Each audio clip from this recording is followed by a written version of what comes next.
말씀이 제목 태초에 말씀이 있으니라. 말씀으로 함께 은혜되는 시간 되기를 바랍니다. 먼저 요한복음의 개요를 설명해 드리겠습니다. 또한 왜 이 책을 읽어야 되는가에 대해서 말씀을 드리고자 합니다. 왜 우리는 이 책을, 이 요한복음 서신을 읽어야 되느냐? 이유는요, 우리를 위해 독생자를 내어주신 인격적인 사랑의 하나님을 제시해 주기 때문에, 다시 말씀드리면 우리를 위해서, 저와 여러분을 위해서 자기로부터 한 분밖에 안 계신 아들을 인격적인 사랑의 대상으로서 우리에게 보내주셨다. 이를 깨닫게 하기 위해서 이 책을 기록했다는 걸 알 수 있어요. 그 이유가 나중에 요한복음 20장에 나옵니다. 저자가 누구일까요? 이 요한복음의 저자는 요한입니다. 사도 요한일지요? 세례 요한 아닙니다. 사도 요한이에요. 베드로, 야고보, 요한 할 때 그 요한이에요. 변화산, 지난주에 말씀을 들은 분들 알겠지만 그 변화산에도 따라갔던 체험을 했지요. 언제? AD 85년에서 95년 사이, 지금으로부터 약 2000년까지는 안 됐지만 엄청나게 옛날 얘기 기록되었어요. 그런데 지금까지 남아있다는 것은 이게 허지부지한 이야기나 소설 이야기 같으면 없어졌겠죠.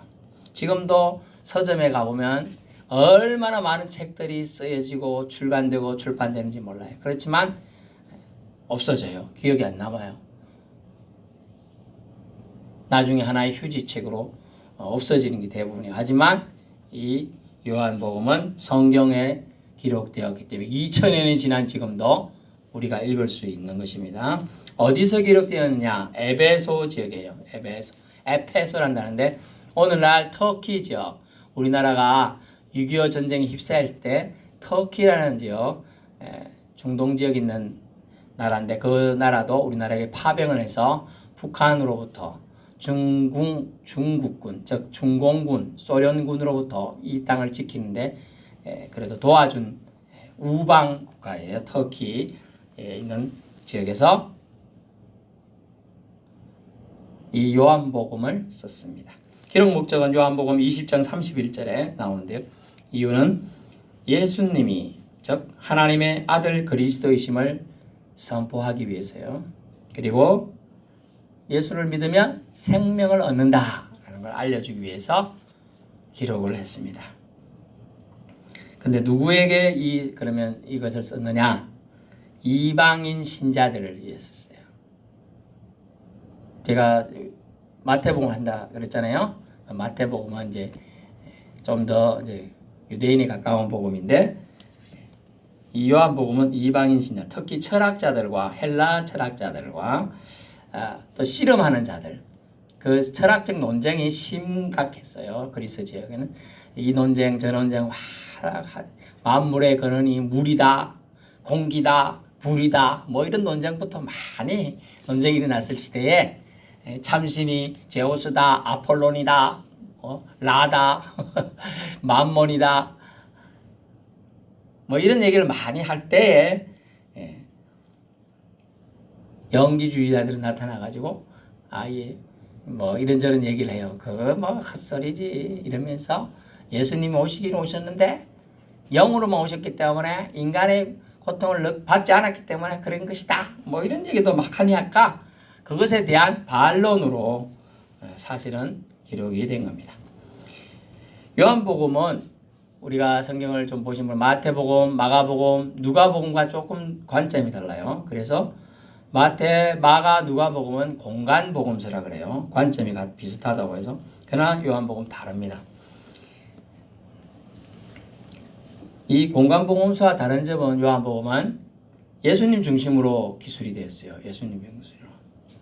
가장 신학적인 복음서예요. 다른 말로 영적인 복음서다. 예수님의 신성과 인격을 동시에 다 기술하고 있습니다. 주님을 믿는 신앙의 의미를 알려줍니다. 가장 신학적인 복음서로서 이 복음서는 예수님을 가리키는 다양한 이름들을 등장시켜요. 오늘 요한복음은 말씀이다. 예수님이 말씀이다. 또 하나님의 아들이시다. 인자다. 그리고 이스라엘 왕이다. 세상의 구주시다. 메시아다 이런 등등 이름으로 예수님을 칭호 즉 부르고 있습니다. 그러면 공간복음 차이점이 뭐냐? 마태, 마가, 누가는 공간복음서라고 요한복음과 다르게 주변하는데 이 차이점이 뭐냐면 첫 번째는 공간복음서는 마태, 마가, 누가복음은 유월절 사건을 1회만 기록했어요. 1년으로 예수님이 활동을 다 기록됐는데 요한은 3회나 걸쳐서 기록했기 때문에 유월절 1년에 몇 번 있죠? 한 번밖에 없잖아요. 그래서 3회나 기록해 3년의 공생애를 최소 사셨다라고 우리가 추측할 수 있는 이유가 여기서 나옵니다. 두 번째는 차이점이 공간복음은 갈릴리를 중심으로 기록되었어요. 갈릴리 마을 그 숲속에서 이러면서 찬양할 때 그 공간복음은 갈릴리 중심으로 되어 있고 요한복음은 유대 지방에 대한 사역을 강조하고 있어요. 갈릴리 사역에 대해서 침묵하고 있어요. 요한복음은. 그 다음에 세 번째는 공간복음은 하나님 나라를 강조합니다. 하나님 나라를 강조해요. 그래서 이번 다가오는 주일날 볼 말씀이긴 하지만 하나님 나라에 대한 강조를 마태, 마가, 누가는 하고 있어요. 하지만 요한은 예수 그리스도 자신에 집중하고 있어요. 하나님과의 관계, 영적 교통하는 자들을 위한 예수님. 그래서 요한복음의 독특한 필체가 뭐냐? 나는 땡땡이다 라는 표현이 나요. 나는 생명이다. 나는 그게 영어로 I am 이란 단어예요. I am 나는 입니다. 그 뒤에 I am life 나는 생명이다. I am Lord 나는 길이다. 뭐 이런 얘기를 하는 거예요.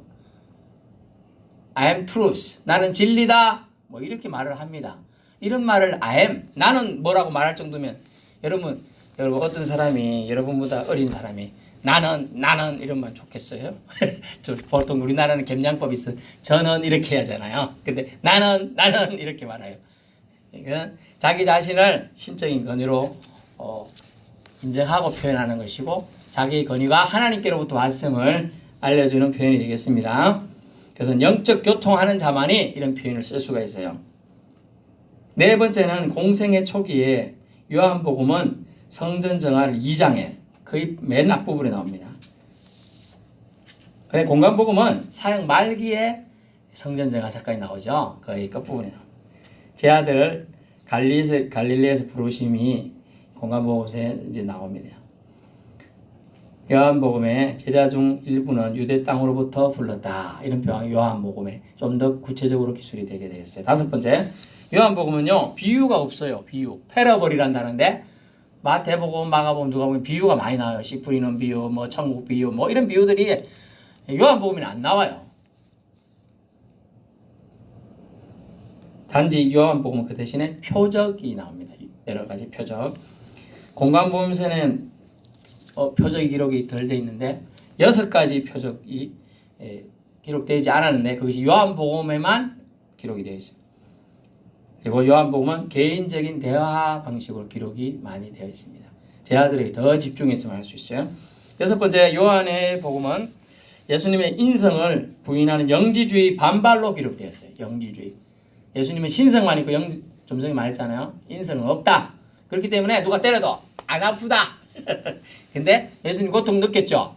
아야 하고 영화 예수 영화를 보시면 알겠지만 또 살이 뜯기면서 피가 나고 막 그렇게 고통을 느끼고 목마르다. 배고프다.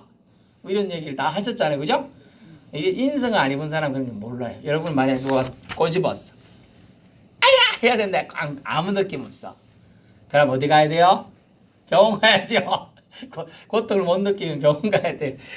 제 친척 중에 한 분이 돌아가기 직전에 그걸 못 느껴가지고 살이 다 꾸이다고 그렇게 돌아가셨다 했잖아요. 간경변, 간경화 그런 병이 걸리면 그래 되더라고요. 그래서 고통을 느끼는 거 결국은 살아있다는 증거예요. 그래서 이런 유명한 말이 있어요. 모든 살아있는 것은 움직인다. 다 죽은 것처럼 보여도 죽은 자 살아있는지 어떻게 알아요? 가가지고 소리를 들어보잖아. 숨소리. 이런 들리든지 아니면 코골이 소리가 들리든지 해야지 되죠. 안 그러면 빨리 119 불러야죠. 그죠? 소리예요. 소리. 모든 살아있는 건 움직이게 돼 있어. 맥박이 움직이든 심장이 뛰든 발가락이든 손가락이든 꼼지락거리든 하는 거예요. 그죠? 하다 못해 머리카락이라도 콧샘이라도 움직여야 되는 거예요. 그래서 예수님은 신성만 있다, 인성은 없다고 말하는 영지주의 반발로 요한복음 사실은 기술되었습니다. 7번째, 공간복음은요 후반부에 가서 메시아 사상을 등장시키지만 요한복음은요 처음부터 메시아를 주장해요. 그것에 대한 얘기를 이제 오늘 하겠습니다. 오늘은 이제 요한복음 내용을 볼 텐데 1절부터 10절까지만 오늘 보겠습니다. 우리 한 절씩 교도하겠습니다. 요한복음 1장 1절은 제가 읽고 여러분이 2절 이렇게. 태초에 말씀이 계시니라. 이 말씀이 하나님과 함께 계셨으니 이 말씀은 곧 하나님이시니라.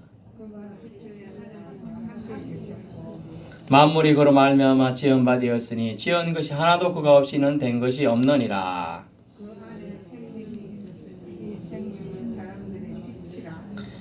빛이 어둠에 빛이 돼 어둠이 깨닫지 못하더라.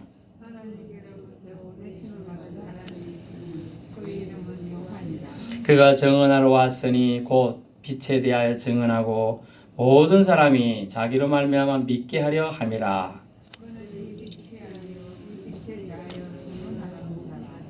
참빛 곧 세상에 와서 각 사람에게 비추는 빛이 있었나니 그가 세상에 계셨으며 세상은 그로 말미암아 지은 바 되었으되 세상이 그를 알지 못하였고. 아멘. 오늘은 10절까지만 보겠습니다. 요한은 예수님을 뭐라고 묘사하느냐? 1장부터 메시아로서 지금 소개하고 있는 거예요. 1절 말씀으로 표현된 예수님을 우리는 만나야 합니다. 태초에 말씀이 계시니라. 그래서 말씀은 나중에 있을 것 같은데 여기 표현은 in the beginning, 태초부터 시작된, 우리가 아는 인류 역사책이 시작된 시점이라고 생각하지만 사실은 그 이전부터 있다는 표현이에요. 태초에 말씀이 계시니라. 이 말씀이 여러분 원래는 말이라는 말이야. 말. 그다음 있다 없다로 해야 되는데 계시다고 했잖아요. 그러니까 말씀을 신성과 인성을 다 입고 있는 거예요. 지금. 그래서 말씀을 인격체로 보기 때문에 계시라고 하는 거예요. 강아지 우리 집에 강아지가 계십니다 안 하잖아요. 강아지가 있다 없다고 하는 거예요. 근데 강아지가 만약 사람이라 생각하면 강아지님이 계시다 이렇게 하는 거예요. 그런 것처럼 계시다고 쓴 이유를 여러분 이해해야 돼. 존재를 말하는데 존재. 말씀이 존재를 입고 있다. 육체를 입고 있다. 이 뜻이에요. 인카네이션이라는 단어인데요. 성육신했다. 어려운 말로 1장은 다른 말로 말하면 성육신하신 예수님이 이 땅에 오셨다. 그 얘기를 태초에 말씀이 계시니라 라고 이렇게 기록되어 있는 겁니다. 자, 그렇게 이해하시고 그 다음에 태초에 말씀이 그냥 이 말씀은 뭐냐면 헬라어로, 신약 성경은 헬라어로 기록돼요. 오늘날로 그리스어예요. 그리스어로 기록되는데 로고스라는 말이에요. 로고스. 제가 지금 여러분에게 말을 하죠. 이게 발생된 말이라 그래. 이걸 제가 말을 하면 마이크를 통해서 들어가면 스피커를 통해서 여러분이 전달되죠. 근데 스피커는 공기에 있는 공기를 진동시켜 가지고 여러분에게 여러분의 귀로 들어가 가지고 언어로 가서 내 가가지고 뭐라고 들려요. 깨달아져요? 예, 그걸 발생된 말이라 그래. 이제 입에서 나간 말이다라고 표현. 그리고 말씀은 또 생각 속의 말과 두 가지가 포함되어 있어요. 다시 말하면 이렇게 표현된 말과 생각 속의 말이 있어요. 그 두 개를 합쳐서 말씀이라고 하는 단어예요. 그래서 헬라어는 우주에 적용될 때는 만물을 다스리는 법칙으로서 말씀을 이해했어요. 유대인은요. 하나님의 능동적인 간섭하심으로 말씀을 받았어요. 어느 게 더 정확할까요? 예, 하나님의 능동적인 간섭으로서의 말씀으로 하나님은 세상이 창조될 때 성부 하나님, 성자 하나님, 성령 하나님, 그때 성자 하나님 뭐 이런 인식이 우리 생각은 이해 안 되지만은 말씀 하나님이 그때 계시면서 하나님이 태초에 세상에 있어라 뚝딱 생겼어요. 그 다음에 태양도 있으라 뚝딱. 그런데 그것을 하신 말씀이 뭐냐? 우리가 오늘날 이해하는 성자 예수님이 하나님으로서 말씀에 의해서 이루게 되는 거예요. 역사를 나타나게 되는 거예요. 좀 어려운 얘기입니다만 성령님이 여러분 깨닫게 해주실 걸 믿고 전하는 겁니다. 그래서 이 무슨 말이냐면 요한은 헬라인 유대인에게 의미 있는 깊은 이 용어인 인격체를 사용해 하나님 만물을 창조하실 때 발하신 말씀을 예수 그리스도와 연결시켰어요. 이런 의미에서 2절 예수 그리스도는 태초에 하나님과 함께 계셨어요. 2절 그가 태초에 하나님과 함께 계셨죠. 어려운 말인데 삼위일체란 말이 성부 하나님, 성자 하나님이 성령 하나님인데 성자 하나님이 여러분이 이해를 돕게 이해 그러면 성부 하나님이 대빵, 성자 하나님이 둘째 이 뜻이 아니고 같은 격이에요. 그런데 그래 함께란 말은 그렇게 봐야 돼요. 예, 그렇게 이해하시는 게 좀 도움이 될 겁니다. 그리고 만물을 지으신 하나님으로 3절을 보시면 기록되어 있어요. 만물이 그로 말하면 누구냐 하면 말씀이신 예수님으로 말미암아 지은 바 되었으니 이 뜻이에요. 예수님이라고 여러분이 이해 못할 수도 있기 때문에 제가 다시 말하면 만물이 말씀이신 말씀으로 말미암아 지은 바 되었으니 하나님 말씀했잖아요. 말씀으로 지어졌잖아요. 세상 우주 만물이. 예? 그렇게 이해하셔야 돼요. 그리고 사람도 만드셨죠. 그래 말씀하니까 생명이 그 코에 들어가라 해서 들어가가지고 사람이 생명이 된 거예요. 살아있는 영이 된 거예요. 영적인 동물이 된 거예요. 그래서 죽었을 때는 생명이 빠져나가요. 그죠? 빠져나가서 하나님께로 가는 거예요. 돌아가는 거예요. 주소를 찾아가야 돼요. 내비게이션으로 찾아가고 우리 길을 찾아가려면 뚝뚝뚝 주소를 넣어야지 가는데 그 주소가 하나님이기 때문에 하나님 찾아서 가는 거예요. 주소. 뭐가 영이 가는 거예요. 영이. 그걸 이해하실 수 있기 바랍니다. 그래 만물을 지으신 하나님이 말씀 안에 말씀이신 예수님 안에 아주 중요한 것이 있다고 오늘 말하는데 그 두 가지 꼭 알고 가야 돼요. 왜냐하면 말씀 안에 두 가지가 오늘 표현된 생명입니다. 따라해서 생명.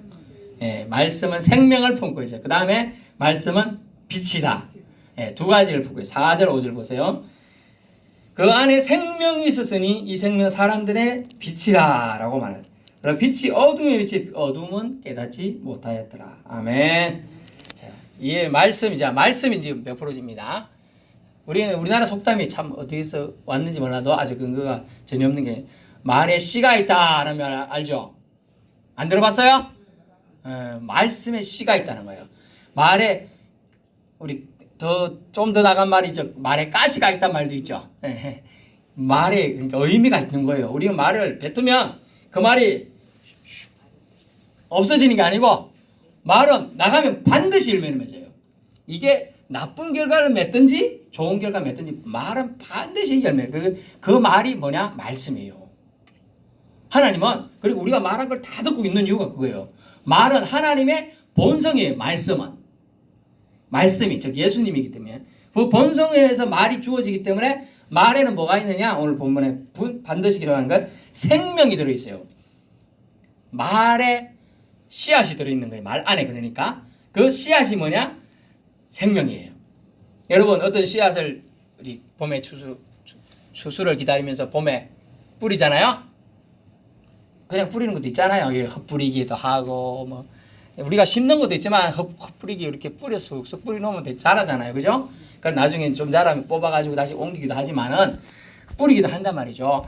예수님의 마태복음 보면 4가지 씨앗이 밭에 떨어진 비유도 나오잖아요. 길가밭에다 뿌리고 돌적밭에다 뿌리고 옥토밭에다 뿌리고 가시밭에다 뿌리고 그죠? 그 뿌려지는 거죠. 그런 것을 보면서 우리 생명이 있는 걸 알 수 있어요. 생명. 말씀에는 생명이 있다. 근데 더 나아가서 말씀은 빛이다. 빛이 뭐냐? 바로 빛이 예수님의 형상을 말하는 거예요. 그런데 이 빛이 뭐냐 하면 우리의 길을 인도하는 빛인 거죠. 우리 삶의 방향을 그리고 여러분 안에는 예수 그리스도로 인한 생명의 불꽃이 빛이 있어요. 안에 다 있어요. 몸에. 그것을 성령에 의해서 자꾸 개발하고 받아들이고 하나님 뜻이라 생각 순종하는 사람은 활성화돼서 잘 활활 잘 타요. 그런데 신경 안 쓰고 아무개야 오늘 교회 가자. 아이고 오늘 피곤한데 뭐 교회 가 쉬어야겠다. 그러면 호롱불처럼 조금 꺼져. 그렇게 여기 활활 하다가 조금 사그라들여. 아이고 오늘은 피곤한데 그냥 잠이나 자야겠네. 아이고 전화 오네. 아이고 전화 받지 말자. 탁 그러면 조금 더 꺼져. 그러다가 전화 받긴 받았는데 아이고 사모님 귀찮은데 왜 그래? 이러면 다 꺼져. 빛이 그래요. 빛이 생명의 빛, 생명의 그다음에 빛 인도해주는 빛이에요. 여러분의 방향을 방향을 인도해줘요. 말씀이. 그래서 말씀을 안 보면 여러분이 갈 길을 밝히 보이시니 주 앞에 빨리 나갑시다. 그래, 갈 길을 밝히 보여주는 빛이 있는데 여러분이 갈 길을 밝히 보여주는 빛의 길로 안 가려고 안 가는 거예요. 보여주는 길로 가야 잘 보여줘. 아이고 나는 밤에도 잘 보여. 후라시 안 비춰도 돼. 그런데 가다가 넘어지는 경우가 있잖아요. 다리가 걸려서 넘어지든 어쨌든 돌불이 걸려서 넘어지잖아요. 그게 길을 제대로 보였으면 제대로 딱딱 보고 조심해야겠다 이렇게 하면 되는데 그냥 대충 하늘만 이렇게 보고 가든지 딴 생각하면서 가다 보면 걸려서 넘어질 수 있죠. 그게 빛을 그리고 생명을 주신 하나님의 뜻을 우리가 이해 못하는 영역이 들어가는 거예요. 그래서 말씀이 뭐냐? 아가야 오늘 학교 갈 때 길 조심해라, 차 조심해라 라고 말했을 때 그죠?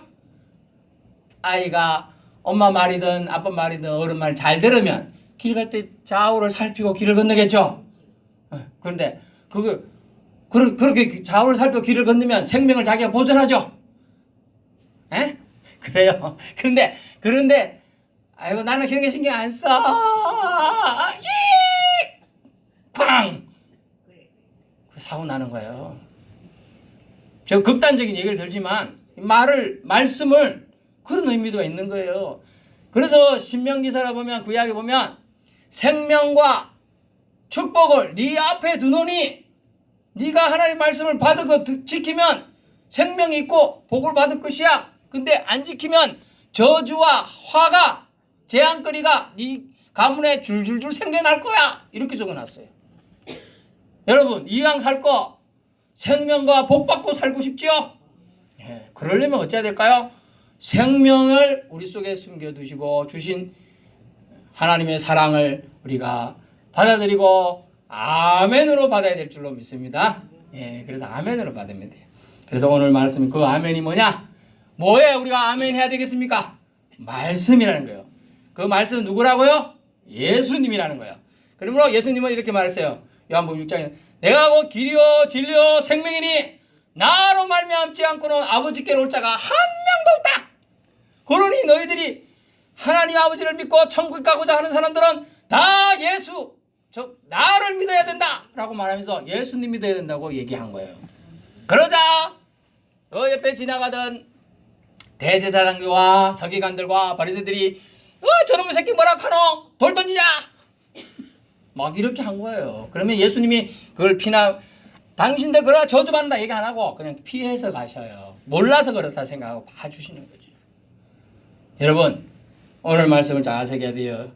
예수 안에 무엇이 있다? 생명이 있는 겁니다. 예수님 말씀 잘 새기면 살아나는 거예요. 여러분이 오늘 쳐져가지고 죽어가고 있는데 예수님이 말하다 너희는 내게 나와라 나를 찾아라 너희가 아플 때 날 부르라 생각나네 예수님 내가 좀 아파요 고쳐주이소 그럼 생명이 생겨나는 거예요. 몸에 죽어가던 세포들이 쭈구리 방통이 언제 피부가 내가 20대 피부에서 이렇게 쭈구리해졌나 이러다가 그 말씀을 들어서 하나님 나를 건강 좀 지켜주십시오 이렇게 기도했더니 손에 핏기가 다시 돌아오고 차가운 손발이 따뜻해지며 머리숱도 다시 생겨나고 건강이 회복된다는 거예요. 아멘. 믿어야 돼요. 여러분 믿어야 이 변화가 일어나요. 몸에서 하나님 말씀은 나를 치유하고도 남는다. 하나님 말씀은 못 이룰 것이 없다. 이렇게 믿으시면 변화가 여러분 속에서 일어날 줄 믿습니다. 예, 여러분 믿어야 돼요. 믿으면 그것이 생명이 되는 말씀이 되고 그것이 빛이 되어서 여러분의 앞길을 인도해 주신다는 걸 오늘 여러분에게 주님께서 가르쳐 주십니다. 6절 사도 요한은 세례 요한을 소개합니다. 사도 요한은 마지막 선지자요 이 참빛에 대하여 증언하러 온 자라고 소개합니다. 회개를 촉구하러 미리 보내심을 받은 자라고 세례 요한을 사도 요한은 표현해 주고 있어요. 8절 참빛은 사람 각자에게 비추는 빛이시지만 세상은 그를 알지도 못하고 세상은 그로 말미암아 지어졌다고 기록해 주고 있어요. 세상은 주인이 왔지만 세상의 방향을 인도해 줄 참빛이신 그분 예수 그리스도가 왔지만 세상은 그것을 알지 못한다고 했어요. 모르는 것 때문에 용서해 준 거예요. 그렇지만 계속 거절하면 어떻게 될까요? 이제 거절하면 화인 맞게 되는 것입니다. 어둠은 빛을 깨닫지 못하죠. 각자에게 비추어지는 그리스도의 빛은 구속을 말합니다. 그 구속은 구주에 대한 믿음을 통해서 오게 됩니다. 요한복음 1장 12절 다음 주에 볼 내용인데요. 잠깐 땡겨서 보면 영접하는 자 곧 그 이름을 믿는 자에게는 하나님의 자녀가 되는 권세를 주셨으니 아멘. 우리가 예수님을 영접하면 예수님이 주신 참된 해방을 맛보고 살게 된다는 것이죠. 근데 이 구속은 어떠냐? 이 해방은 모든 사람이 자동적으로 받는 것은 아닙니다. 그래서 영접이라는 이 단계가 필요해요.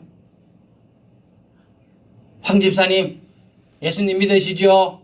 아멘. 그렇죠. 네, 이게 쉬운 게 아니에요. 그게 영접했다는 거예요.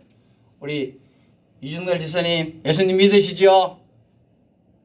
이준걸 집사님, 예수님 믿으십니까? 아멘. 그래. 이게 말하는 거예요. 영접이라는 거예요. 이게 영접했다는 걸 말하는 주는 거예요. 그래 모든 사람이 자동적으로 받는 게 아니에요. 왕후 장상도, 왕도, 제후도, 어른들도, 장로들도, 똑똑한 사람들도, 상 받은 자도 이 단계를 거치지 못하면, 영접이라는 이 단순한 단계를 거치지 못하면 구원은 아니올시다 되는 거예요. 아니올시다. 구원받지 못한다는 걸 알 수가 있습니다. 이 빛은 모든 사람에게 유효하지만은 이 빛은 받아들이기로 결정한 자에게만 이 빛은 유효하다는 거예요. 생명은 그 안에서만 꿈틀댄다는 거예요. 이 세상은 예수님을 그리스도로 하나님의 아들로 창조자로 구세주로 알지 못하였다고 표현되어 있습니다. 이 세상은 우리는 세상에 속해 살지만 세상과 분리되었다는 뜻으로 에클레시아 뽑아서 내었다는 뜻으로 교회 그렇다는 뜻으로 여러분을 교회로 부르신 거예요. 거룩한 자로 부르는. 다시 말하면 교회는 거룩한 자들을 말하는 거예요. 거룩한 자들. 건물을 말하는 게 아니에요. 원래는 거룩한 자. 세상으로부터 뽑아내어서 지켜주었다. 깨끗하게. 그 뜻이 거룩한 자. 교회란 뜻이에요. 원래는요. 결론의 말씀입니다. 요한은 예수님을 태초에도 계셨던 분이라 기록해 주고 있습니다. 창조 때에도 창조에 관여하셨다고 합니다. 그 예수님은 말씀이라 하십니다. 이 말씀이 하나님과 함께 계셨다 합니다. 참된 존재임을 말하고 있어요. 또 하나님 자신이라 말합니다. 말씀 안에 생명이 있습니다. 빛도 있습니다. 이 말씀이신 예수님이 이 땅에 오셨습니다. 빛을 주시러 오셨죠. 저와 여러분에게 생명을 주시러 오신 것입니다. 믿으실 수 있기를 축원합니다. 이 믿음이 신앙입니다. 말씀이 예수님이고 말씀 안에 생명이 있고 그 생명 안에 빛이 있다는 걸 여러분 믿어줘야 돼요. 그 믿는 믿음이 저와 여러분을 믿음생활 하게 하는 거죠. 그러므로 저와 여러분은 겸손해야 돼요. 그 믿음이 저와 여러분이 공짜로 받은 게 아니기 때문에요. 하나님의 은혜가 이 순간에도 저와 여러분의 삶 가운데 머물러 있다는 증거예요. 예수님이 메시아임을 믿어지십니까? 아멘. 기도하겠습니다.